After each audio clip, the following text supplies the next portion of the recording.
আবার আরেক দল মাঠে নামছে এমন ভাবে, আল্লাহু আকবার, নির্বাচনের আগেই তারাই যেন ক্ষমতায়, বিনা নির্বাচনে তারাই যেন ক্ষমতায়, এ জায়গা দখল করে, ও জায়গা দখল করে, এ দোকান দখল করে, হাট তাদের, ঘাট তাদের, মাঠ তাদের, এ জায়গা থাকে, ও জায়গা থাকে, খাস জায়গা থাকে, এই বলে দেশটারে জ্বালাই খাইতেছে। তারাও মনে রাখবেন, আমি কোনো দলের কথা বলছি না, একটা কথা বোঝানোর জন্যে, তারাও দেখেন কত বড় দল হাতে থাকা সত্ত্বে টিকতে পারে নাই। নিশ্চয়ই আপনারা অত বড় দল নয়, আপনারা কেউ সংসদে যাইতে গেলে আরো কয়েক দলকে সাথে নিয়ে ছাড়া যাইতে পারবেন না, সাথে নিয়ে ছাড়া যাইতে পারবেন না। তারা এত বড় দল হওয়া সত্ত্বেও, এত লোক ক্ষমতা তাদের সাথে থাকা সত্ত্বেও তারা যেহেতু টিকতে পারে নাই, যদি সীমা লঙ্ঘন করেন, যে দলই সীমা লঙ্ঘন করবেন, তাদের চাইতে বেশি অপমান করে আল্লাহ তাআলা এই জমিন থেকে তাদেরকে তাড়িয়ে দিতে পারে। ফাতাবিরু ইয়া উলিল আবসার, বুদ্ধি থাকলে, জ্ঞান থাকলে ওদের থেকে শিক্ষা গ্রহণ করো, ওদের থেকে শিক্ষা গ্রহণ করো। আর সাইদু মা উইজা বিগাইরিহি, বুদ্ধিমান জ্ঞানী ভালো মানুষ সে, যা আরেকজনকে দেখে উপদেশ গ্রহণ করে। কাজী একটু সভ্যতা, ভদ্রতা, মানুষকে চরিত্র দিয়ে কেনার চেষ্টা করেন। ক্ষমতা দিয়ে কিনতে গেলে পারবেন না, ক্ষমতা দিয়ে কিনতে গেলে পারবেন না, চরিত্র দিয়ে কেনার চেষ্টা করেন। কথা বলুন ঠিক না? আকিদা তৈরি করেন। ক্ষমতার মালিক কে? রুজির মালিক কে? খাওয়ানেওয়ালা কে? কুলিল্লাহুম্মা মালিকাল মুলকি তুতিল মুলকা মান তাশা। আমি ঈমান বোঝানোর জন্য বলতেছি, যদি বলে আল্লাহই সব, তারপরেও ডক্টর ইউনূস না আসলে কি অত দেশের মুশরিক হয়ে গেছেন। কি হয়ে গেছেন? মুশরিক হয়ে গেছেন। আল্লাহই সব করে, যাকে দরকার তাকে দেয়, যাকে দরকার তাকে দেয়। তবে মনে রাখবেন, আমি আপনি যত নষ্ট হব, আমার জন্য আল্লাহ তাআলা কোন নষ্ট নেতার ব্যবস্থা করবে। আমি আপনি যত নষ্ট হব, আমার জন্য নষ্ট নেতার ব্যবস্থা করবে। আমি আপনি ভালো হব, তো আমার জন্য আল্লাহ ভালো নেতার ব্যবস্থা করবে। মোল্লারা যে কোনো গাছতলা বসে বসে একটা আইন পাশ করে ফেলায়, আর তাদের দেশের ভিতরে আল্লাহ আসমানি রহমত দিয়ে দিছে, জমিনের ভিতরে রহমত, আসমান থেকে রহমত, খনিজ সম্পদ বের করে দিয়েছে। ফসল উৎপাদন এমন বাড়ছে, যেই গাছের ডালিম, আগেও যে গাছ ছিল এখনও সেই গাছে আছে। আগে 4টে ডালিমে 1 কেজি হইতো, এখন সেই গাছের 1 ডালিমে 1 কেজি হয়। কোনো পরিবর্তন নাই, শুধুমাত্র আল্লাহ তাআলা বরকতের পরিবর্তন। গাছও সেই জায়গা, মাঠও সেই জায়গা, কিছু পাল্টাই নেই। জাফরানের গাছগুলো একেবারে শুকনো খড়ের মতো হয়ে গেছিল, সেইগুলোকে আল্লাহ তাআলা তরুতাজা করে দিয়েছে। গর্তের ভিতরে ছোট ছোট খালকু আছে, ওদের আমাদের যে রাস্তার পাশে খালকু আছে না, এই খালকুর ভিতরে ছোট ছোট চেলা মাছ ছিল। কোত্থেকে আসলো, কে ছাড়লো? কোনো মানুষে ছাড়ে নাই। ওই খালকুর ভিতরে এখন এক একটা রুই মাছ, কাতলা মাছ 1 মণ 1.5 মণ ওজনের। কোত্থেকে আসছে আল্লাহই বলেন। আল্লাহ পাক রব্বুল আলামিন বলেন, ওয়ালাউ আন্না আহলাল কুরা আমানু, হে দুনিয়ার মানুষ, যদি ক্ষতির হাত থেকে বাঁচতে চাও, তাহলে 1 নম্বরে ইমানদার হও। যদি ইমানদার হও তোমরা, ওয়াত্তাকর, আল্লাহকে ভয় করো। আল্লাহ কালা ফাতাহনা আলাইহিম বারাকাতিম মিনাস সামাই ওয়াল আরদ, আসমান থেকে রহমত। একটু আমার সাথে বলেন, আসমান থেকে রহমত, জমিন থেকে বরকত। বলেন, আসমান থেকে রহমত, জমিন থেকে বরকত। সমস্ত দরজাগুলো খুলে দেব। তোমাদের মোনাজাত করা লাগবে না, কান্নাকাটি করা লাগবে না, কাবা ঘরের গিলাফ ধরে কান্না করা লাগবে না, শবে বরাত শবে কদরে কান্নাকাটি করা লাগবে না, মৌলবীদেরকে মিলাদ পড়ানো লাগবে না। তুমি যদি আল্লাহকে ভয় করো আর বিশ্বাস করো, তাহলে আমি আল্লাহ নিজের উপরে দায়িত্ব নিয়ে নিলাম, তোমার জন্য আসমান আর জমিন থেকে সমস্ত রহমত আর বরকতের দরজা খুলে দেব। শর্ত হলো ইল্লাল্লাযীনা আমানু, ঈমানের সাথে আর কাহারও শরীক হবে সব কিছুর মালিককে আল্লাহ। ওয়া আমিলুস সালিহাত, এই জায়গায় দুটো কথা বলি, হুজুরকে আসতে বলবো, দোয়া করে দেবো। ওয়া আমিলুস সালিহাত, ক্ষতির হাত থেকে বাঁচতে হলে 4টে গুণ। কয়টা গুণ? 1 নম্বরে ঈমান। ঈমান ছাড়া কোনো কাজ, ভালো করে মনে রাখবেন, ঈমান ছাড়া কোনো কাজ হবে না। আপনি সারা জীবন বই, এদিক আমার দিক, সারা জীবন বইয়ে বহুত নেকের কাজ করছেন, কিন্তু আপনার ঈমান ঠিক নাই, ঈমান ঠিক নাই। আপনার এই নেকিতে আখেরাতে 1 পয়সারও কাজে আসবে না। নেকির কাজ করব, আবার ঈমান ঠিক নাই, তা কি করে সম্ভব? এটাও বহুত হয়, এটাও বহুত হয়, এ বহুত আছে। উদাহরণ বলতে গেলে অনেক সময় লেগে যাবে। আপনার আমলকে কাজে লাগানোর জন্য 1 নম্বর শর্ত কি? ঈমান। একটা এদিক খেয়াল করেন, একটা বস্তার ভিতরে ধান রাখবেন বা গম রাখবেন, বড় বস্তা, 10 পয়সা বস্তা, এই বস্তার ভিতরে মুখ দিয়ে ধান ঢালছেন, গম ঢালছেন, বস্তার তলিতি যদি সিলাই না থাকে, বস্তার তলিতি সিলাই নাই, তাহলে বস্তার উপরে ধরে টান দিয়ে উঠলি কি ধানেরটাও থাকবে? তল দিয়ে বের হয়ে যাবে না? আপনার আমল রাখার যে বস্তা, ওই বস্তার তলায় সিলাই দিতে হবে। সিলাইটা কি? লা ইলাহা ইল্লাল্লাহ মুহাম্মাদুর রাসূলুল্লাহ। এইটি দিয়ে আমলের বস্তার তলায় সেলাই দিয়ে এরপরে নামাজ রাখবেন, রোজা রাখবেন, হজ রাখবেন, জাকাত রাখবেন, ফরজ রাখবেন, ওয়াজিব রাখবেন, জিকির রাখবেন, তিলাওয়াত রাখবেন, দান রাখবেন, খয়রাত রাখবেন, যা কিছু রাখবেন সব থাকবে। যদি তলিতে সেলাই না থাকে, খ্রিস্টানরা ভালো কাজ কম করে না, বহুত কোটি কোটি টাকা দান করে, করে কি করে না? দেখেন আমাদের রোহিঙ্গাদের জন্য খ্রিস্টানরা কোটি কোটি টাকা পাঠাচ্ছে। এই দেশের যত এনজিও তার মূল অর্থ আসে খ্রিস্টানদের থেকে, ইহুদিদের থেকে। লক্ষ লক্ষ মানুষকে উপকার করতেছে। খোদার কসম, একজন খ্রিস্টান, বর্তমান জামানার একজন খ্রিস্টান আখিরাতে 1 সেকেন্ডের জন্য জান্নাতে যাবে না, যত ভালো কাজ করুক। বহুত হিন্দু বুদ্ধ খ্রিস্টানরা মসজিদ বানায় দিচ্ছে, এর বিনিময়ে সে 1 সেকেন্ডও জান্নাতে যাবে না, কারণ তার ইমানের বস্তার, আমলের বস্তার তলিতে ইমানের সেলাই নাই। তো ইমানের সেলাইটা আগে দিয়ে এরপরে আমলে চলে, সহজে কিছু আমলে চলে। আমলে চলে মানে নেক আমল। 1 নম্বর আমলে চলে খামসু সালাওয়াত, 5 ওয়াক্ত নামাজ। একটু মুখে বলেন, কয় ওয়াক্ত নামাজ? কয় ওয়াক্ত পড়বেন তো? কবে থেকে? শুক্রবারেতে শুরু করা যাবে? আগামী শুক্রবারেতে নামাজ 5 ওয়াক্ত শুরু করা যাবে তো? শুক্রবারেতে শুরু করবে। যদি আজ রাত্রি মরি যান, ফজরের থেকে ইনশাআল্লাহ, ফজরের থেকেই নামাজ। কথা বলেন, নামাজ কয় ওয়াক্ত? এদানিং আছে, বারবার মস্ক করাচ্ছি কেন শুনবেন। বর্তমানে ফিরকার তো অভাব নাই, বাতিল ফিরকার অভাব নাই, বহুত ফিরকা। একদল আছে আহলে হাদিস, আছে না? মসজিদে যাইয়ে জোরে মুখ বুকির পর সানা মানবে, বারবার কানে হাত দেবে, জোরে একটু আমিন কবে, ইমামের পিছনে সূরা ফাতিহা পড়বে, এর নাম আহলে হাদিস। আপনারা যারা, আমরা যারা নামাজ পড়তেছি হানাফি মাযহাবের, আমাদের নামাজ হয়ই না তাদের নজরে, এ বলা একদল আছে না? আছে। একটু এ জায়গায় একটা কথা বলে যাই। আমি এক আহলে হাদিসে ধরলাম, সে আমার সাথে আমাদের হানাফি মাযহাবের ইমামের পিছনে নামাজ পড়ছে।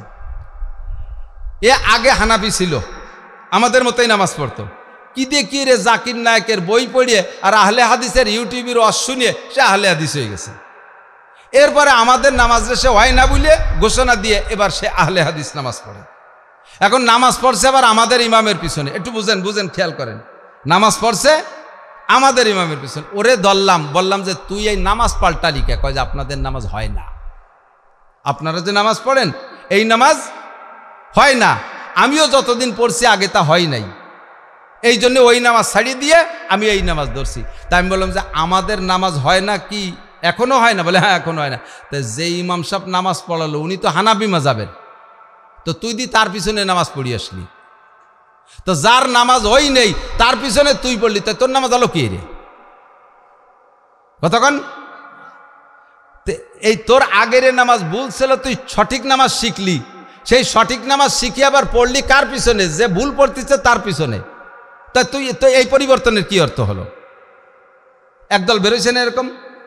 রমজান মাসে তারাবির নামাজ 8 রাকাত পড়া হওয়ার পরে ইমামের পিছনে পড়ে 8 রাকাত পড়ে বেরোয় যায় দূর দূর করে। দেখছেন না একদল 20 রাকাত পড়বে না। যেই মক্কা মদিনার থেকে তারাবির নামাজ সারা পৃথিবীতে ছড়াইছে, ওই মক্কা মদিনায় তুমি যেয়ে দেখো, মক্কা মদিনায় যেয়ে দেখো সবচেয়ে বড় 2 মসজিদ, কাবার মসজিদ এবং মসজিদে নববীতে 20 রাকাত তারাবি হয়। সে জায়গা 20 রাকাত তারাবি হয়, সে জায়গার পাশে অন্য অন্য মসজিদে 8 রাকাত হয়। তা আসল 2 মসজিদে 20 রাকাত হয়, সেইতে তুমি 8 রাকাত নিয়ে চলে আসলি, আর 12 রাকাত কোন তুই আসলি? একটা দল বেরোইছে। আর এক দল বেরোইছে আহলে কোরআন, ও জায়গার বেশি বেজরাবো না। আহলে কোরআন এক দল বেরোইছে, তারা হাদিস মানে না, কোরআন মানে কোরআন বসবে, কোরআনের কিচ্ছু বোঝে না, অথচ কোরআনের দাবি করে। কোরআন শরীফে নামাজ আছে 3 ওয়াক্ত। কয় ওয়াক্ত? তাদের দাবি আকিমিস সালাতা তরাফাইন নাহারি ওয়া যুলাফাম মিনাল লাইল ইন্নাল হাসানাতি ইযহিবনা সাইয়্যাত। আল্লাহ পাক কোরআনে কইছে নামাজ 3 ওয়াক্ত। আকিমিস সালাত তরাফাইন নাহার, দিনের 2 অংশে 2 ওয়াক্ত, আর যুলাফাম মিনাল লাইল, আর রাতে কিছু অংশ। তাহলে রাতে 1 ওয়াক্ত আর দিনই 2 ওয়াক্ত, 3 ওয়াক্ত নামাজের কথা আসছে। অথচ নবী পাক বলেন মান হাফাযা আলা সালাওয়াত আকরামাহুল্লাহু বিখামসি খিসাল। নবী পাক বলেন খামসু সালাওয়াতিন ইফতারাযাকুন্নাল্লাহ, আল্লাহ তাআলা 5 ওয়াক্ত নামাজ পড়েছেন। হুজুর বলেন আম্মা মানি জিব্রাইল খামসা সালাওয়াত, আমারে জিব্রাইল 2 দিন 5 ওয়াক্ত নামাজের ইমামতি করে নামাজ শিখিয়ে দিয়ে গেছে। মেরাজের বয়ান হাদিসের ভিতরে লম্বা। নবী পাক মেরাজের রাতে 5 ওয়াক্ত নামাজ নিয়ে আসে। কাজেই নামাজ কয় ওয়াক্ত? যদি কেউ 3 ওয়াক্ত নামাজ আপনাদের কাছে পেশ করে, আপনি কি সেইটা খাবেন না তারে ধরে নিয়ে মুফতি মিরাজের কাছে চলে যাবেন? বলে হুজুর ওর সাথে আমি ঝগড়াড়ি পারতেছি না, এ কয় নামাজ 3 ওয়াক্ত। দেখবেন যে হুজুরির কাছে যাবে না, পাবলিকের ভিতরে ওয়াজ করে, আমাদের কাছে আসবে না। আহলে হাদিস আলারাও পাবলিকদের ভিতরে ওয়াজ করে, মহিলাকে মধ্যে যে কয় তারাবির নামাজ 8 রাকাত, পুরুষের নামাজ আর মহিলাকে নামাজ একই রকম, এই প্রশিক্ষণ দেয়। অথচ ওই আহলে হাদিস কোনোদিন আমারে দাওয়াত দিতে আসে না, যায় আপনারে দাওয়াত দিতে। আপনার কাছে আসলে কি বলবেন? বলবেন যে বাবা তোকে সহজ একটা বুদ্ধি শিখিয়ে দিচ্ছি। বর্তমানে আমাদের এই পাশে কয়েকজন বক্তার ওয়াজ আমরা সবাই শুনি, তার ভিতরে মৌলানা নাসির সাহেবের ওয়াজ শুনি আমরা। তো ওই নাসির সাহেবরে খালি তোকে দলে নে, উনি যাইয়া মাঠের ভিতরে যে ওয়াজ করে দিলি পারে হাজার হাজার মানুষ একদিনই তোর দলে চলে যাবে, খালি একটু উনার কাছে যা, দেখবেন যে ওই যে এক কুকুরে আর এক কুকুরে দাওয়া দিলি পারা সারেন্ডার করে কিভাবে, আই শুয়ে পড়কে লেজ নামায় দেয়, পতাকা নামায় দেয়। সারেন্ডার পদ্ধতি কি? লেজ নামাই দিয়ে পালাবে, তো জীবনে কোনোদিন আমার কাছে আসবে না। আমি ফেসবুকে বহু চ্যালেঞ্জ করছি, তুই যে যে বিষয় নিয়ে গ্যাঞ্জাম বাদাইস আয় একটু আমার সামনে, ফেসবুকে অত লড়াই করিস না, সামনে আয়, তোর কিতাব পড়াই দেই। তুই যদি আমার সামনে বুখারী শরীফের একটা পৃষ্ঠা রিডিং পড়তে পারিস, তাহলে তুই যা বলবি আমি তাই শুনবো। একটা লাইনও শুদ্ধ করে পড়তে পারবে না। আল্লাহর ফজলে আমরা তো বুখারী শরীফ পড়াই, আজ 30 বছর বুখারী শরীফ পড়াই, তারপর আমি বুখারী শরীফ বুঝি না। ও জীবনে কোনোদিন বুখারীর মূল পৃষ্ঠা খুলে দেখতে পারে নাই, একটু অনুবাদ দেখছে 2, 4, 6 পৃষ্ঠা, ওর বগল ভরা বুখারী শরীফ থাকে, খালি বুখারী শরীফের হাওলা, এক বগল বুখারী।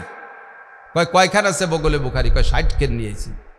লক্ষ্মী ভাষা মাদ্রাসায় যেয়ে দেখেন বুখারী শরীফের 2 খেন কিছুক্ষণ আতইরে রাখলে বারা এক হাত বেঁকা হয়ে যায়। 2 খেনের গায়ে 10 কেজি ওজন, আর ওই এক বগলে 60 খেন বুখারী নিয়েছে। তার মানে 6 পাতায় দিয়ে বুখারী বানায় বগল ভরে নিয়েছে। বলার সাথে সাথে বগলেতে বুখারী টাইন দিয়ে বের করে দেয়, দেখেন বুখারীতে আছে। ও বগলেতে বুখারী টাইন দিয়ে বেরোয় না, বগলের লোম টাইন নিয়েছিল, তার ঠিক কি? এই সমস্ত ফেতনা পার্টি আছে না নাই? কথা বলেন আছে? সাবধান থাকবেন, সতর্ক থাকবেন। নামাজ কয় ওয়াক্ত? 1 নম্বরে নেক আমলের ভিতরে 1 নম্বর। ও দোস্ত, নামাজের কথাটা কেন বলি এদিক তাকান। আল্লাহ পাক বলেন সমাজে যত প্রকার খারাপই আছে, যত প্রকার কুসংস্কার আছে, তুমি জীবন ভরে ওয়াজ করিও সেই কুসংস্কার থেকে মানুষকে ফিরাইতে পারবা না। একটা মাত্র আমল শিখিয়ে দাও, একটা আমলের দ্বারা সমস্ত কুসংস্কার থেকে ফিরে আসবে, সেটা হলো ইন্নাস সালাতা তানহা আনিল ফাহশাই ওয়াল মুনকার। আল্লাহ পাক নিজেই বলেন নামাজ সকল প্রকার কুসংস্কার থেকে বাঁচানোর জন্য একমাত্র তাবিজ। নামাজ যদি সুন্দর হয়, নামাজি সুদ খায় না, নামাজি ঘুষ খায় না, নামাজি মদ খায় না, নামাজি তাড়ি খায় না, নামাজি আল ঠেলে না, নামাজি পরের জায়গা দখল করে না, নামাজি জমি জাল দলিল করে না, নামাজি মিথ্যে কথা বলে না, নামাজি সুদে ঘুষে কারবার করে না, নামাজি বেড়া ক্যাডামেসের থেকে টাকা উঠায় না, গ্রামীণ ব্যাংকের সমিতির থেকে টাকা তোলে না। নামাজি মানুষ এই করতে পারে না। কয় যে হুজুর আমাকে পাইতে যারা সমিতির টাকা নেয় অধিকাংশ নামাজি। এই যে আইল ঠেলে আইল খোসে, ও তো আমার বড় কাকা, উনি সেদিন তবলিগিতে আইছে। বড় কাকা আইল ঠেলে সে তবলিগিতে আইছে, নামাজ পড়ে রেগুলার। আর আপনি কোন নামাজ আইল ঠেলের থেকে বাঁচায়?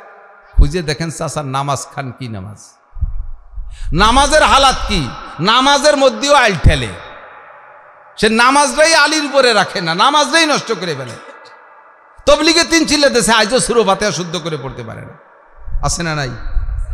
তবলিগে 3 চিল্লা দেশে আত্মায়াত শুদ্ধ করে পড়তে পারে না।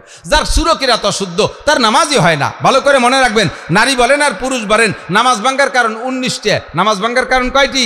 19টি। 1 নম্বর নামাজে অশুদ্ধ পড়া।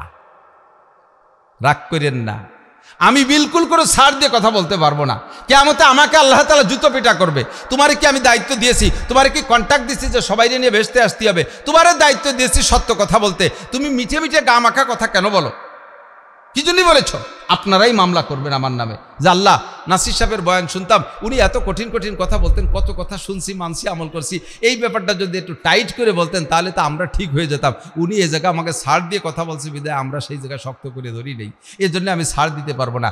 যাদের নামাজে কেরাত অশুদ্ধ, খেয়াল আমার দিক খেয়াল, যাদের নামাজে কেরাত অশুদ্ধ, সারা জীবনে যত নামাজ পড়ছেন খোদার কসম ওই নামাজে 1 সেকেন্ডের জন্য ভেস্তে যেতে পারবেন না, কোনো ছাড় নাই। বলবেন যে তাহলে যাও একটু পড়তাম, যা যেভাবে কইলেন তা তো কেউই পড়বে না, যদি পড়লি তা না ই হয় তা ফুরিয়ে লাভ কি? নামাজ পড়ি যদি বেসতে তাহলে আগে যারা পড়ে না তাকেও যে অবস্থা আমাকেও সেই অবস্থা, তাহলে পড়িয়ার লাভ কি? পড়েন না, ছাড়িয়ে দিয়ে চলে যান, তাতে আমার কি?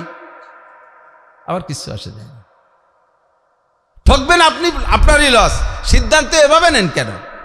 আপনি আখের চাষ করছেন, এবছর ভালো হয় নাই, একজনে ভুল বলে দিয়েছে, ভুল ধরে দিয়েছে, তুমি যেভাবে আখের চাষ করতেছ তাতে আর শেষে একখান আখ খাওয়া লাগবে না, তাই বলে কি আখ চাষ ছাড়িয়ে দেবেন? না কৃষি অফিসে যাইয়া কৃষি অফিসারের ডাইকে এনে আখের চাষের নিয়ম শিখবেন যে স্যার কোনভাবে চাষ করলে সুন্দর আখ হয় আমারে শিখিয়ে দেন? তাই করবেন না। কোনভাবে কি করলে ভালো হয় সেটা করবেন। আপনি যদি সেদিকে তা বোঝেন তাহলে সুরকিরাত অশুদ্ধ হওয়ার কারণে নামাজ হয় না। আপনি রাগ করে নামাজ কেন ছেড়ে দেবেন? আপনি শুদ্ধ সুরকিরাত শুদ্ধ করার চেষ্টা করেন। ওয়াল্লাযীনা জাহাদু, হুজুর পড়েছেন ওয়াল্লাযীনা জাহাদু ফিনা লানাহদিয়ান্নাহুম সুবুলানা। তুমি পর্যাপ্ত চেষ্টা করো, চেষ্টা তোমার যেখানে শেষ হয়ে যাবে, তুমি যদি পর্যাপ্ত চেষ্টার পরে শুদ্ধ করতে না পারো তাহলে আল্লাহ পাক তোমাকে তারপরে তোমাকে ছাড় দেবে, তার আগ পর্যন্ত তোমাকে ছাড় দেবে না। তুমি চেষ্টা কতটুকু করেছো? কই হুজুর রে ইমাম সাহেব তো কই যে হুজুর আমাকে একটু সুরকিরাত মস্ক, হুজুর কান দেয় না, হয়ে গেল ওনার চেষ্টা শেষ। পড়ছি কয়দিন গেছি মক্তবে, তা মাথায় ধরে না। কয়দিন গেছেন? সপ্তাহখানিক। ম্যাট্রিক পাস করতে 10 বছর চেষ্টা করলেন, আইএ পাস করতে 12 বছর চেষ্টা করলেন, বিএ পাস করতে 14 বছর চেষ্টা করলেন, এমএ পাস করতে 16 বছর চেষ্টা করলেন, বিসিএস পাস করতে 20 বছর চেষ্টা করলেন, কম্পিউটার শিখতে আর 1 বছর বেশি চেষ্টা করলেন। তো দুনিয়া কামাই করার বিদ্যা শেখার জন্য এত টাকা আর এই 20, 21, 22 বছর চেষ্টা করলেন। জান্নাত কেনার জন্য, কোরআন শরীফ শেখার জন্য 1 সপ্তাহ চেষ্টা করে ছেড়ে দিলেন। আর এরপর আপনি সেই নামাজ দিয়ে বেহেশতে যাবেন, এটা আদৌ সম্ভব না। বেহেশতে অত সিটিয়ে গুণ না। আপনাকে শুদ্ধ করে কোরআন শরীফ পড়া শিখতে হবে। ইল্লাল্লাযীনা আমানু ওয়া আমিলুস সালিহাত, 1 নম্বর 5 ওয়াক্ত নামাজ। এই জায়গা একটু কড়া বলা লাগতেছে, এরপরে কিছু সহজ আমল শিখিয়ে দেবো। আমার দিক তাকান, নেক আমল 5 ওয়াক্ত নামাজ। এখন আপনাকে ছাড় দেওয়া হবে, দিক তাকান, ছাড় দেওয়া হবে। আপনার পিছনে যত ভুল নামাজ পড়ছেন না, আর তা তো বলেই নিছে, আরও আরেকবার কসমকে বলি যে আল্লাহর কসম আপনার পিছনের ভুল নামাজ, ভুল কিরাতে যা নামাজ পড়ছেন ও কিচ্ছু হয় নাই। এখন ওই ভুল নামাজটা শুদ্ধ করে খাতায় জমা করার জন্য একটা পদ্ধতি মাত্র খোলা আছে, বলবো? একটা মাত্র সিস্টেম, একটা অফার আছে, সেটা হলো আজকেই পাক্কা প্রতিজ্ঞা করবেন, এই জায়গায় বসে পাক্কা প্রতিজ্ঞা করবেন যে আমি আগামীকাল সকালবেলা সিপারা কিনে, কায়দা কিনে মসজিদের হুজুরের সাথে যোগাযোগ করে আমি মরার আগে কোরআন শরীফ পড়া শিখবো। এই প্রতিজ্ঞা এই জায়গায় বসে করেন। আর সকালবেলা একখান কায়দা কিনে ইমামের সাথে যোগাযোগ করেন। 1 দিন 2 দিন 3 দিন চেষ্টা করার ভিতর দিয়ে যদি আপনি মরেও যান, 1-2 দিন পড়ার পরে যদি আপনি মারা যান, তারপরেও আল্লাহ পাক ধরে নেবে যে আমার বান্দা শুদ্ধ করার জন্য চেষ্টা করতে নেমেছিল, কিন্তু তারে আমি সময় দেই নেই। এই চেষ্টার বদৌলতে পিছনের সমস্ত ভুল নামাজকে আল্লাহ শুদ্ধ করে আমল নামায় উঠে দেবে। একটা পথ খোলা আছে, বিকল্প আর কোনো পথ আমার নাই। সাথে আর একটা কথা বলবো, যারা শুদ্ধ নামাজ পড়তেছেন শুদ্ধ কিরাত দিয়ে, মাঝে মাঝে একটু নফল নামাজ পড়েন না? পড়বেন, নফল নামাজ পড়বেন, যত পারেন নফল নামাজ পড়বেন। তবে 15 বছর বয়সে সাবালেগ হয়েছেন, 40 বছর বয়সের থেকে নামাজ শুরু করছেন, 25 বছর নামাজ পড়েন নাই। কয় বছর? 25 বছর। নারী আর পুরুষ সকলে খেয়াল করবেন, 25 বছর নামাজ পড়েন নাই। এই 25 বছরে 25 বছরে কত ওয়াক্ত নামাজ কাজা করছেন জানেন? ডেলি 6 ওয়াক্ত, বেতের সহ 6 ওয়াক্ত। তাহলে বেতের সহ 6 ওয়াক্ত হিসেব করলে বছরে 2000 ওয়াক্ত নামাজ কাজা করছেন। তাহলে 25 বছরে 50,000 ওয়াক্ত নামাজ কাজা করছেন। 25 বছরে 50,000 ওয়াক্ত নামাজ পড়েন নাই। 1 ওয়াক্ত নামাজের জন্য 200 কোটি, আরো 30 কোটি, আরো 40 লক্ষ বছর। আরে 1 ওয়াক্ত নামাজের জন্য 200 কোটি, আরো 30 কোটি, আরো 40 লক্ষ বছর জাহান্নাম। তাহলে এবার এই 230 কোটি 40 লক্ষরে 50,000 দিয়ে গুণ দেন, কত কোটি বছর আসবে? এত কোটি বছর আপনাকে জাহান্নামে পুড়তেই হবে। এটা আস্তাগফিরুল্লাহ ক্ষমা হয় না, এটা তওবা করলে মাফ হয় না। আস্তাগফিরুল্লাহ নামাজ মাফ হয় না, তওবা করলে নামাজ মাফ হয় না, তওবা করলে রোজা মাফ হয় না, তওবা করলে যাকাত মাফ হয় না, তওবা করলে হজ মাফ হয় না, তওবা করলে জিনার গুনাহ মাফ হয়, তওবা করলে মিথ্যে কথার গুনাহ মাফ হয়, তওবা করলে বিড়ি গাঁজা খাওয়া গুনাহ মাফ হয়, তওবা করলে জিনা করা গুনাহ মাফ হয়, তওবা করলে সুদ ঘুষ খাওয়া গুনাহ মাফ হইতে পারে। কিন্তু দোস্ত, এই যে ফরজ ইবাদতগুলো আপনি ছেড়ে দিয়েছেন, এটা আস্তাগফিরুল্লাহ ক্ষমা হবে না, আপনাকে পরিশোধ করতেই হবে। কথা কি বুঝতে পারছেন আপনারা? কাজেই একটু উদাহরণ দিলে আর একটু ভালো বুঝবেন। এদিক তাকান, খেয়াল করতেছেন না মনে হয়? একজন মানুষ, আপনার নামাজ কাজা আছে 10 বছর, মরার আগে আপনি আস্তাগফিরুল্লাহ তওবা করলেন, এই তওবার দ্বারা অন্য গুনাহ মাফ হবে, কিন্তু নামাজ মাফ হবে না। কিয়ামতে আল্লাহ তাআলা বলবেন তোমার সব মাফ হয়েছে আস্তাগফিরুল্লাহর দ্বারা, নামাজ দাও আমারে, নামাজ আমাকে দাও। ফেরেশতারা যে বলবে আল্লাহ ওই লোকের আমল নামায় 200 খতম কোরআন শরীফ আছে, কোরআন শরীফের নাকি আলাদা দাও। উনি 10টা উমরা করছে, হ্যাঁ সে নাকি আলাদা দাও। উনি 2 কোটি টাকা মসজিদে দান করছে, ও নাকিও আলাদা দাও। উনি তবলিগে 10টা সিল্লে দিছে, ও নাকিও আলাদা দাও। তাই এই দিয়ে ওর ওই নামাজের গ্যাপটা বন্ধ করা যায় না? কয় যে না, নামাজ দিতেই হবে। যে ইবাদত করবে সেই ইবাদতের নাকি আলাদা দাও। কিন্তু নামাজ ফরজ হয়েছে পড়ে নাই, রোজা ফরজ হয়েছে রাখে নাই, যাকাত ফরজ হয়েছে দেয় নাই, এটা আমার হক নষ্ট করছে, ওইটা পরিশোধ করতে হবে, ওইটা পরিশোধ করতে হবে। কাজেই আগে নামাজ ফেলাও। যেমন উদাহরণে বলা যায়, আপনি এর কাছে 500 টাকা পাবেন, দেওয়ার কথাই সামনে শুক্রবার, এই শুক্রবারে দেয় নাই, বছরের মধ্যে কোনো শুক্রবারে দেয় নাই, 3-4 বছর ঘুরইছে, 3-4 বছর ঘুরানোর পরে যাইয়া ওই লোকটা বলতেছে, ভাই আল্লাহর রাস্তে আমরা একটু মাফ করি নেই, মরা ঔত বলা যায় না, কে কোন সময় মারা যায়, আমরা একে অপরের মাফ করে দিই। যদি আপনি আল্লাহর রাস্তে মাফ করে দেন তো ফাবিহা, যদি মাফ না করে দেন তাহলে ওই 500 টাকার দানের জন্য কিয়ামতের ময়দানে প্রত্যেক 2 পয়সার বিনিময়ে 700 রাকাত নামাজ দেয়া লাগবে। যারা মানুষের হক মারিয়ে খাইছেন, যে কোনোভাবে মানুষের হক নষ্ট করছেন, এগুলো পরিশোধ করেন। প্রত্যেক 2 পয়সার বিনিময়ে 700 রাকাত নামাজ দেওয়া লাগবে। আমার এক ব্যক্তি সম্পর্কে জানা আছে, নাম কব না, সেই এলাকার মানুষ হজের মধ্যে আইছে, সেই এলাকার মানুষের কথা নাম কব না। ওই লোক এক ডাক্তারের কাছ থেকে 300 টাকার ওষুধ খাইছে। তো 300 টাকার ওষুধ খাইয়া আজ দেয় কাল দেয় করে এইভাবে 3 বছর ধরে দেয়নি। 3 বছর পরে যাইয়া ওই লোক, ওই রুগী তবলিগের 3 চিল্লাই চলে গেছে। তবলিগে যাইয়া শুনছে যে এরকম মানুষের হক নষ্ট করলে কিয়ামতে আল্লাহ মাফ করবেন, এটা পরিশোধ করতে হবে অথবা ক্ষমা চেয়ে নিতে হবে। তো ডাক্তারও মনে রাখছে যে উনি তো 300 টাকা আমারে দেবে, তা দেয় না, পাবো তার কাছে 300। ওই লোক 3 চিল্লাইতে ঘুরিয়ে আইসে ডাক্তারের কাছে যাইয়া আগে নিজে ঠুক ডালি দিছে, ডাক্তার সাহেব ওত কোয়া যায় না, কে কোন সময় মরে, আপনিও বুড়ো হয়ে গেছেন, আমিও বুড়ো হয়ে গেছে, জীবনে একসাথে চলাফেরার ভিতর দিয়ে কত ভুলচুক হয়েছে, তা আপনি আমারে যা যা ক্ষতি করছেন সব আমি মাফ করে দিলাম। উনি আগে মাফ করে দিচ্ছে যাতে ডাক্তার ওনারে মাফ করে দেয়। আর কবে কি কি দেখি লেনদেন ছোট টুকিটা কি হতে পারে, আমি আপনার কাছে যা পাবো যদি লাখ টাকাও পাই তাও আমি মাফ করে দিলাম। উনি আগে মাফ করে দিয়েছে। এবার ডাক্তারের কাছে বলছে, আপনিও যদি আমার কাছে কিছু পেয়ে এটাই থাকেন আল্লাহর রাস্তায় মাফ করে দিন।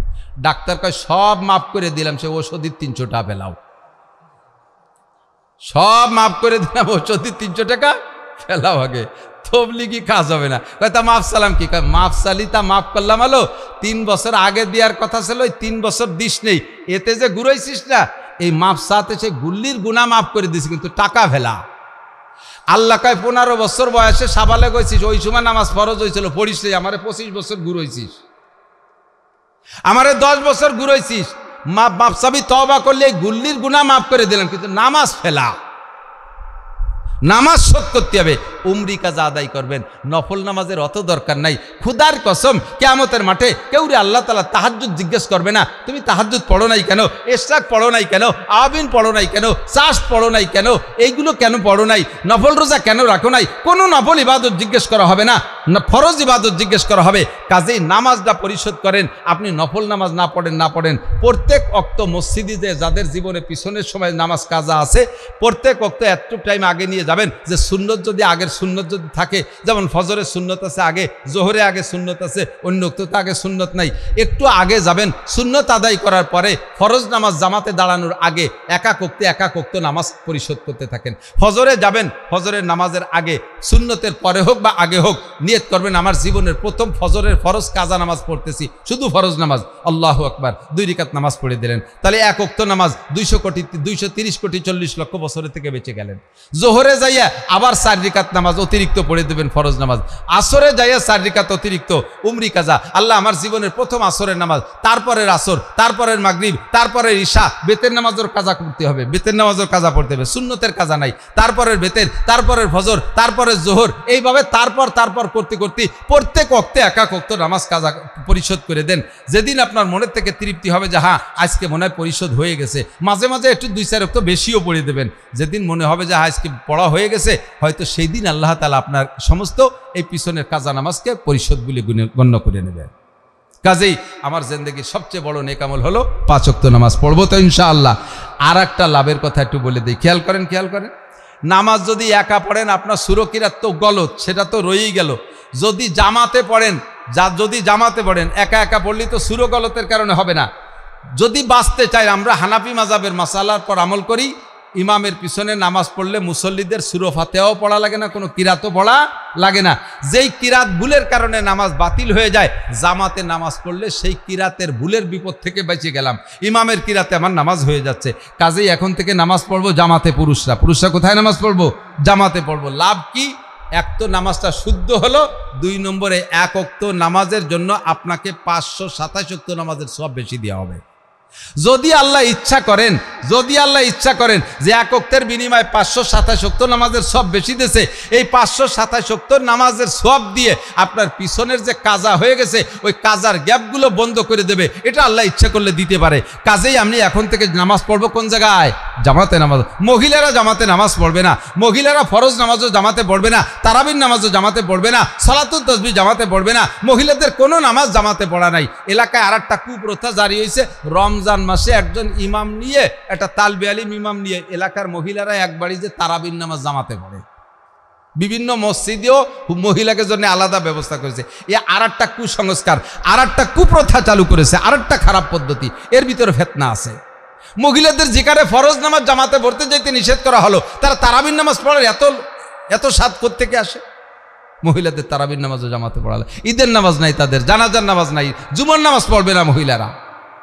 আমাদের বাংলাদেশ থেকে হাজি সাহেবরা বউ নিয়ে মানে একসাথে হজ করতে যায়, এ জায়গায় যাইয়া মহিলারাও প্রত্যেক ওয়াক্ত জামাতে নামাজ পড়তে যায়। অথচ বাংলাদেশের যত আলেমরা স্ত্রীদেরকে নিয়ে হজে যায়, একজন আলেমও স্ত্রীকে নিয়ে প্রথম তওয়াফের সময় হজ বা উমরার যে মূল তওয়াফ ওই সমান নামাজটা হয়তো জামাতে পড়ে আসে। এরপরে কোনো আলেম তার স্ত্রীকে হোটেল থেকে মসজিদে, কাবা শরীফের মসজিদে নববীতে জামাতে নামাজ পড়তে নেয় না। পাবলিকরা স্বামী না গেলেও বিটিরা সে দৌড়তি যে জামাতে শরীক হবে মসজিদ রবে। মহিলারা ওই জায়গা যাইয়া নামাজ পড়ে যে নেকি পাবে, তার চাইতে পুরুষের সাথে ঠেলা ধাক্কায় যে গুনাহ হবে, ওই নামাজ দিয়ে ওই গুনাহ পুরো করতে পারবে না। এই জন্য মহিলারা নামাজ পড়বে করে। ওয়া আমিলুস সালিহাত, সাথে কিছু নফল নামাজ একটু শিখেই দিই, 2-4 ওয়াক্ত খেয়াল করেন। মাগরিবের সময় আমরা মাগরিবের নাম খুব খেয়াল, মাগরিবের নামাজের পরে আবিনের সর্বনিম্ন রাকাত, সর্বকম রাকাত 4 রাকাত। আবিন সর্বকম রাকাত কয় রাকাত? 2 রাকাত করে 4 রাকাত আবিন পড়লে হবে। 4 রাকাত আহসানুল ফতোয়া, সমস্ত ফতোয়ার কিতাবে সহি আছে। ফরজ নামাজের পরে নবী আলাইহিস সালাম মাগরিবে 6 রাকাত নামাজ পড়তেন, 2 রাকাত সুন্নাত, 4 রাকাত আবিন। 6 রাকাত, 8 রাকাত, 10 রাকাত করার কারণে অনেকের কষ্ট মনে করে, এই জন্য মোটেই পড়ে না। 4 রাকাত আবিন আপনি পড়েন, লাভ কি? একটানা লাগাতার 12 বছর নফল নামাজ পড়লে যেই নাকি আল্লাহ তাআলা 4 রাকাত আবিনের ওসিলায় সেই নাকি দান করে। এই জন্য এই যে ফরজ নামাজ পড়ে সুন্নত পড়িয়ে আমরা একেবারে গোটগাট করে দৌড়ে চলে যাই কোন জায়গা? চার দোকানে। 90%, 97%, 98%, 99% যারা একটু আটতে পারে সব যে বসবে চার দোকানে আড্ডা করবে। মাত্র 4 রাকাত নামাজ পড়তে 40 মিনিট লাগান। সবচেয়ে ছোট শুরু ইন্না তাই না কুল হুদিয়ে পড়িয়ে 4 রাকাত নামাজ পড়েন, 12 বছর নামাজের নেকি পাবেন নফল নামাজে। এরপরে ফজরের নামাজ পড়িয়ে লাভ দিয়ে উঠে যাবেন না। ফজরের নামাজ পড়ে অনেকের আছে আবার ডায়াবেটিস দাবলাতি হয়। এই ডায়াবেটিস দাবলানো আটাটা একটু পরে হাঁটেন। যায় নামাজে ফরজ নামাজ পড়ে ওই জায়গায় যদি ইশরাক পর্যন্ত বসে থাকেন, ইশরাক পর্যন্ত, ইশরাক বলে সূর্য উদয়ের 22 মিনিট পরে, সূর্য উদয়ের প্রত্যেকে ক্যালেন্ডার দেখে নামাজ কালাম পড়বেন। বিশেষ করে মহিলারা ফজরের নামাজ পড়ে, মহিলারা ক্যালেন্ডারে দাঁড়ে না। পুরুষরা মসজিদে আজান শুনে মসজিদে যায়, ইমাম সাহেবের টাইম ঠিক করা আছে, সে টাইম মতো নামাজ পড়ায়। কিন্তু মহিলারা বাড়ি নামাজ পড়ে। মহিলাদের ফজরের নামাজের রক্ত কোন সময় কন্দি জানা আছে? একটু কন্দি নাকি বুঝতেছে না, খেয়াল হতেছেন না? মহিলাদের ফজরের নামাজের সময় কখন? যখন ঘুম থেকে উঠবে তখন। তাইতি বেলা উঠতিছে না ডুবতিছে ও দেহা দেহি নেই। ও ক্যালেন্ডারও বোঝে না, ঘড়ি গুড়ারও দাঁড়ে না। উঠে ঘুমেতে উঠে যাইয়ে পেশা পায়খানা সাইরে অজু বানায় নামাজে দাঁড়াইছে। চাষি একদিক দিয়ে নামাজ পড়তেছে, আর একদিক দিয়ে বেলা ডক করে উঠতেছে। বাঁশবাগানের এই আগাইনি বাগানে বাড়ি, বেলা উঠা তো সই দেখতে পারে না, ওইদিকে ক্যালেন্ডার জানে না। বেলা উঠার সময় নামাজ পড়া হালাল না হারাম? একটু কন্যা হালাল না হারাম? ডুবার সময় হালাল না হারাম? হাঁস মুরগি গরু ছাগল রান্না বান্না করতে করতে মাগরিব আসরের নামাজ পড়ে, একদিক দিয়ে বেলা ডুবতেছে আর একদিক দিয়ে নামাজ পড়তেছে। প্রত্যেক মুসলমান, সচেতন মুসলমানের ঘরে এই যে নামাজের যে ক্যালেন্ডার আছে, সূর্য উদয় অস্ত, নামাজের হারাম টাইম মাকরু টাইমটা প্রত্যেকে চিনিয়ে দেবেন। এটা আমরা পুরুষদের উপর এটা আমাদের নৈতিক দায়িত্ব। মহিলারা বেশিরভাগ এই ফজরের নামাজটা সূর্য উঠার সময় পড়ে। হাজার হাজার মহিলারা খেয়াল রাখবেন, এই সময় নামাজ পড়া জায়েজ নেই। সূর্য উদয়ের 22 মিনিট পরে, সূর্য উদয়ের 22 মিনিট পরে যদি কের আজকের ফজরের নামাজ কাজা হয়ে যায়, কারণবশত ঘুমের মধ্যে উঠতে পারেন নাই, পড়তে পারেন নাই, সলাতুন নাইমে ইজাস্তাই কাজা ক্বালা রাসূলুল্লাহ সাল্লাল্লাহু আলাইহি ওয়াসাল্লাম, হুজুর বলেন আমার উম্মতের নামাজ, ঘুমন্ত ব্যক্তির নামাজ যখন সে ঘুম থেকে উঠবে তখন। তা আজকের ফজরের নামাজ যদি কাজা হয়ে যায়, তাহলে ঠিক দুপুরের আগে 12টার আগে যদি পড়েন, তাহলে সুন্নত সহ পড়তে হবে। সুন্নত পড়া মুআক্কাদা, সুন্নত সহ পড়বেন। যখন ঘুম থেকে উঠবেন তবে বেলা উঠার সময় পড়বেন না, বেলা উঠার 22 মিনিট পরে। এরপরে ইশরাক, ওই যায় নামাজে ওই জায়গায় বসে থাকবেন, উঠিয়ে ঘুরে ফিরে এসে ফিরে ইশরাক পড়লে ইশরাকের এই ফজিলত পাবেন না। সালাম ফিরের উপর ওই জায়গায় বসে তসবিহ তাহলিল জিকির ফিকির করবেন। বেলা উঠার 22 মিনিট পরে 2 রাকাত মাত্র ইশরাকের নামাজ পড়লে আল্লাহ তাআলা একটা কবুল হজ আর একটা কবুল উমরার নেকি আপনারে দান করবে। ইল্লাল্লাযীনা আমানু ওয়া আমিলুস সালিহাত, এই নেক আমলগুলো টুকিটুকি করা যাবে না। সহজ তাহাজ্জুদ, কিয়ামতের ময়দানে আল্লাহ তাআলা তাহাজ্জুদ পড়নেওয়ালাদেরকে বিনা হিসাবে জান্নাতে পাঠিয়ে দেবে। বলেন না সুবহানাল্লাহ। তাহাজ্জুদের সময় কোন সময়? খুব খেয়াল, তাহাজ্জুদের সময় শেষ রাত। উম্মতের শেষ রাত্রে পড়তে কেউ উঠতে পারবে না, এটা নবী যাই না, হুজুর বলেছেন। ঈশার ফরজ 4 রাকাত। কয় রাকাত? আগেও মাঝে মাঝে বলছি, এলাকায় অনেকে আমলও করে আলহামদুলিল্লাহ, আবার অনেকে সব মাহফিলে যায় না বিদায়, আবার তাদের শোনার বিষয় একটু খেয়াল করেন।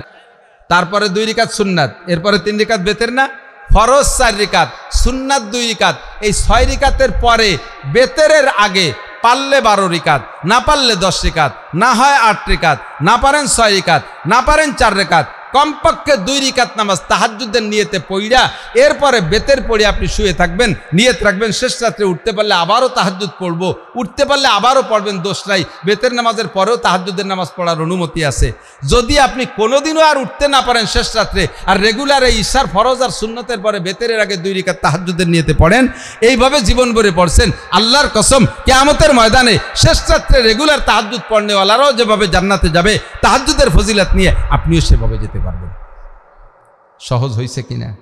সহজ হয়েছে না? আজকে থেকে একটু, আজকে তো ঈশা চলে গেছে, আগামীকাল থেকে যদি আল্লাহ বাঁচায় রাখে এই তাহাজ্জুদের পর আমল করতে পারবো কে কে? একটু নিয়ত করা যাবে, দেখি কে কে সত্যি মনের থেকে বলছেন। কালকে থেকে প্রতিজ্ঞা করেন ইনশাআল্লাহ 2 রাকাত তাহাজ্জুদ পড়া যাবে না ইনশাআল্লাহ। আল্লাহ তাআলা তৌফিক দান করুক। চাশতের নামাজ 4 রাকাত। চাশতের নামাজ কয় রাকাত? ইশরাকের 10-20 মিনিট পরেই চাষতের রক্ষ শুরু হয়ে যায়। ইশরাক নামাজের 10-20 মিনিট পরের থেকেই চাষতের নামাজ পড়লে পড়া শুরু হয়। তবে চাষতের মূল টাইম হলো 9টা-10টা, 8টা-9টা-10টা এই টাইম। তো ওই টাইমে আমরা কর্মব্যস্ততায় থাকি, বাস দরকার নাই। আপনি ইশরাকের নামাজ পড়ে আর একটু পরে 2 রাকাত বা 4 রাকাত চাষতের নামাজ পড়েন, এরও একটা বিশাল ফজিলত আছে।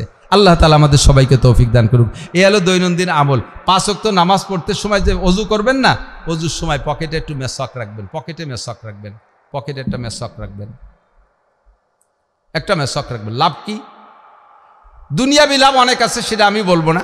আখেরাতের লাভ হলো রেগুলার যারা ওযুতে মেসওয়াক করে ওযু বানায় নামাজ পড়ে, নারী আর পুরুষ, 1 ওয়াক্ত নামাজের বিনিময়ে আল্লাহ তাআলা তাকে 70 ওয়াক্ত নামাজের নেকি দান করেন। পরিষ্কার সহিহ হাদিস। এলো নামাজের বরকত। 2 নম্বরে যারা রেগুলার মেসওয়াক করে, যারা রেগুলার মেসওয়াক করে, আল্লাহ তাআলা তাদের মরণকালে কলেমা নসিব করবেই করবে। বিরাজ করলে এই নেকি পাবেন না, বিরাজ করলে এই নেকি পাবেন না। মেসওয়াকের এই ফজিলত আজকে থেকে একটু প্রতিজ্ঞা করেন তো, গাছের একটা ডাল কেটে একটা মেসওয়াক কি বানানো যাবে? একটু নিয়ত করেন, যাবে? যদি কোনো বিরাসের দাম হয় 1 কোটি টাকা আর পেস্টের দাম হয় 1 লাখ টাকা, এই 1 কোটি টাকা দামের বিরাস দিয়ে 1 লাখ টাকা দামের পেস্ট দিয়ে 100 বছর বিরাস করলেও আপনার মেসওয়াকের নেকি পাবেন না। এটা গাছের ডালই লাগবে, গাছের ডাল দিয়ে আপনাকে মেসওয়াক করতে হবে। এই আমলটা করা যাবে ইনশাআল্লাহ। মান আমিলা সালিহান ফালিনাফসিহি ওয়া মান আসাআ ফালাইহা। নেক আমল যে করবেন তার লাভ, গুনাহ যে করবেন তার গুনার বোঝা তারই কাঁধে চড়বে। আল্লাহর নবী বলেন, আল কাইয়িসু মান দারা নাফসাহু আমিলা লিমা বাদাল মাউত ওয়াল আজিজু মান আতবা নাফসাহু হাওয়াহা ওয়া তামান্না আলাল্লাহ।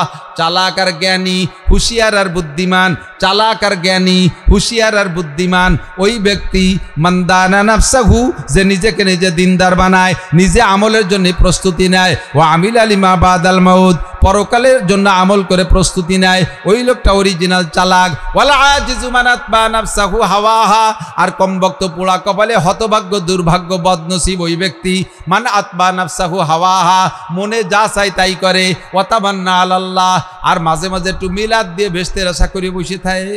2 কেজি জিলাপি কিনে মসজিদে মিলাদ দিয়ে বেচতে কিনে ফেলাইছে। সবে বরাতে মসজিদে 2 প্যাকেট বিস্কুট দিয়ে, হুজুর আমার আর আমার আব্বার একটু বেচতে পাঠাই দিয়েন। বেচতে কি তোমার মাম বাড়ি যে কোনো ফাইসতে ঢুয়ে গেলে? 2 কেজি মিষ্টি নিয়ে শ্বশুর বাড়ি চলে গেলে, আর বেচতে চলে গেলে? বেচতে জাতি পরিশ্রম করা লাগবে, নেকামল করা লাগবে। এই নেকামলগুলো করা যাবে তো? ওয়াতাওয়াসাউ বিল হক। যুবকরা আমার দিক তাকান। ওয়াতাওয়াসাউ বিল হক, হক যতক্ষণ পর্যন্ত আমি চিনবো এটা হক, আমি অতক্ষণ পর্যন্ত হকের পিছে লড়বো। রাজি আছেন না ইনশাআল্লাহ?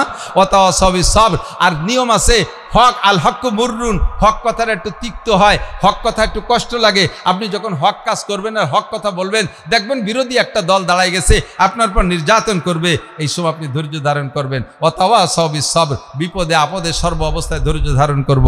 আল্লাহ তাআলা আমাদের তৌফিক দান করে। সবাই বলেন আমিন, সবাই বলেন আমিন। আসন্ন নির্বাচন যদি আমাদের কপালে থাকে, সামনে নির্বাচন আসে, সামনে যদি নির্বাচন আসে, আপনি যাকে ভোট দিচ্ছেন, আপনি যাকে ভোট দিচ্ছেন, বুঝিয়ে শুনিয়ে যে এই লোকটা দুর্নীতি বা চেনেন শোনেন, কিন্তু মোহাব্বতের ঠেলায় নিজেকে বাড়ির দ্বারের মানুষ না দিয়ে করে কি, জানি তো ওরে দিলিও টনমন মারিয়ে খাবে, সাফ করিয়ে ফেলবে, খেয়ে ফেলবে, জানি, কিন্তু নিজেকে লোক না দিয়ে করে কি, এইভাবে যদি কোনো দুর্নীতিবাজরে আপনি ভোট দেন আর ওই দুর্নীতিবাজ বিজয়ী লাভ করে, ও জীবন ভরে যত দুর্নীতি করবে, আপনি কাবাঘরের মধ্যে বসে যদি এতেকাপ করেন আর ও বাংলাদেশে বসে টোন মারে, এই টোন মারার নাকি আপনার ওই জায়গা চলে যাবে।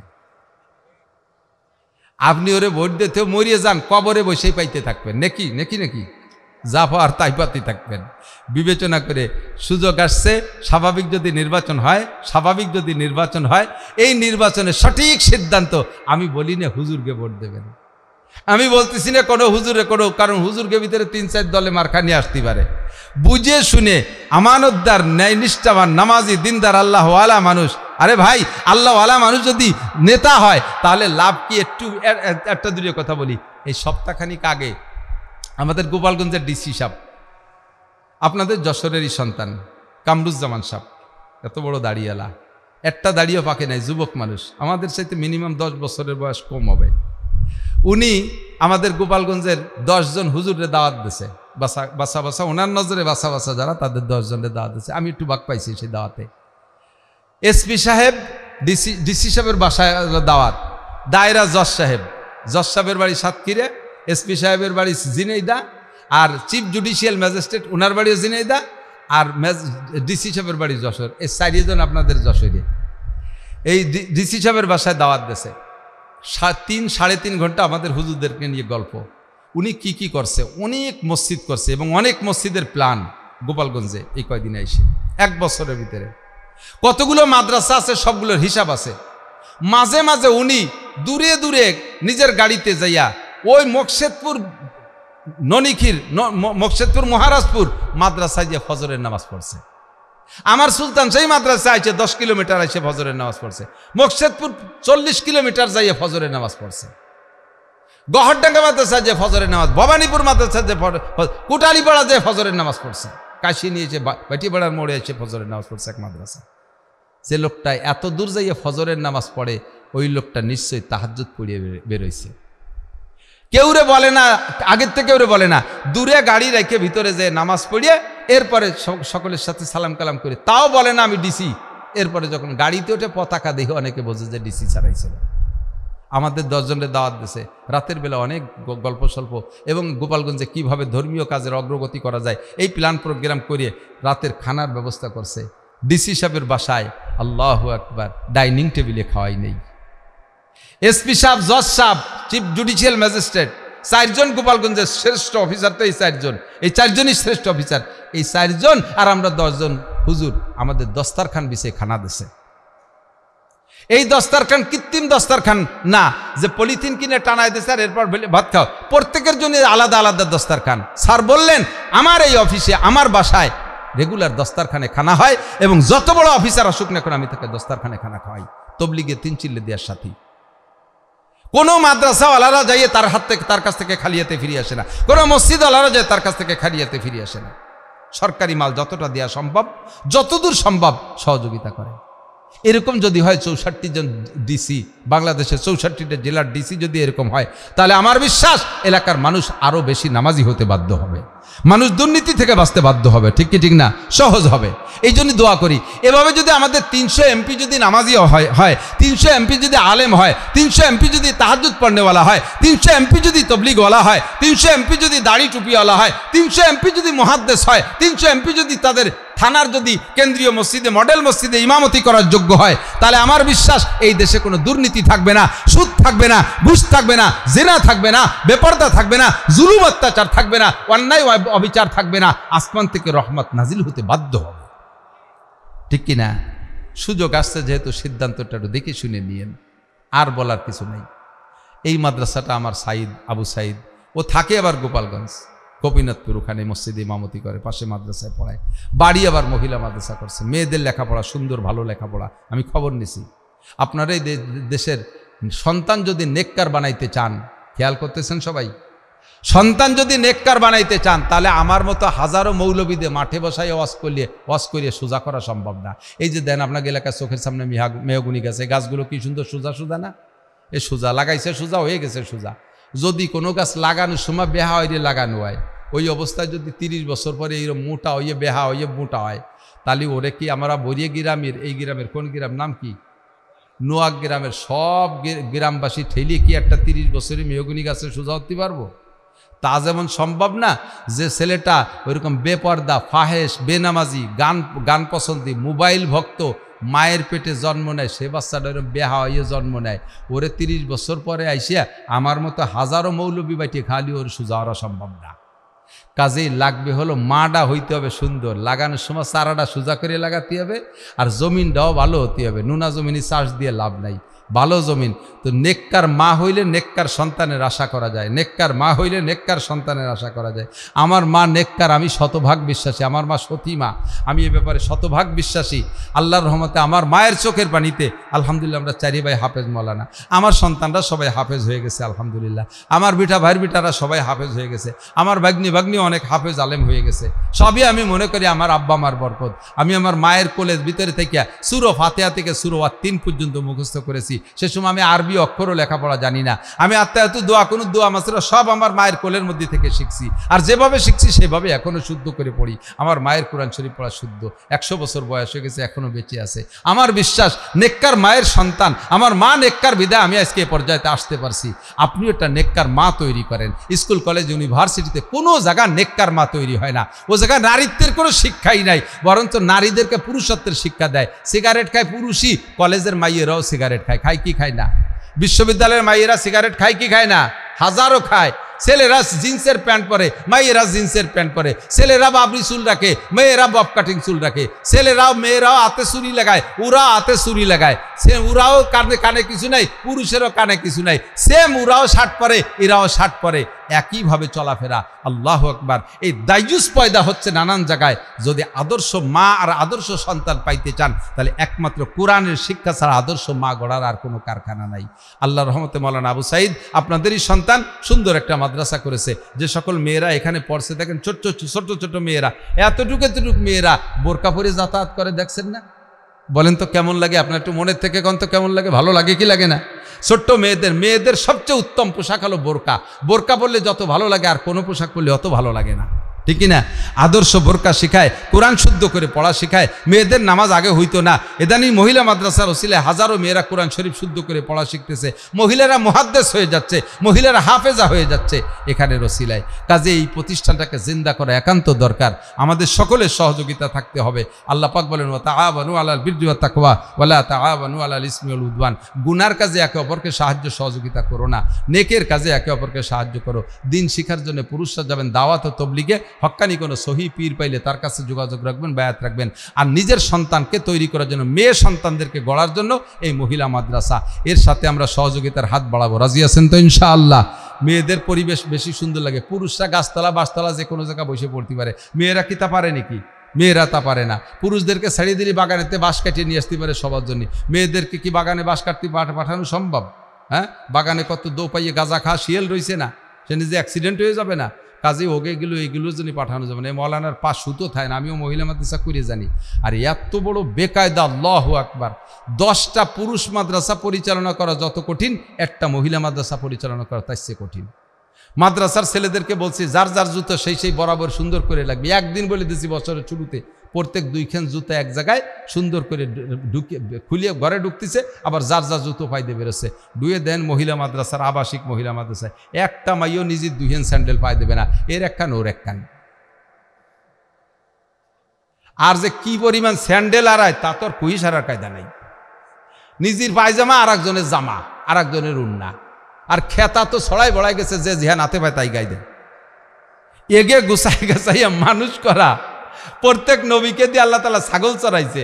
তো যদি কোনো আলেমরে আল্লাহ তাআলা সাইজ করার নিয়ত করে তাই তারে দিয়ে মহিলা মাদ্রাসা করায়, ওরে আল্লাহ সাইজ করার নিয়ত করছে বলে মহিলা মাদ্রাসার দায়িত্ব দিয়েছে, সোজা হয়ে ছাড়বে।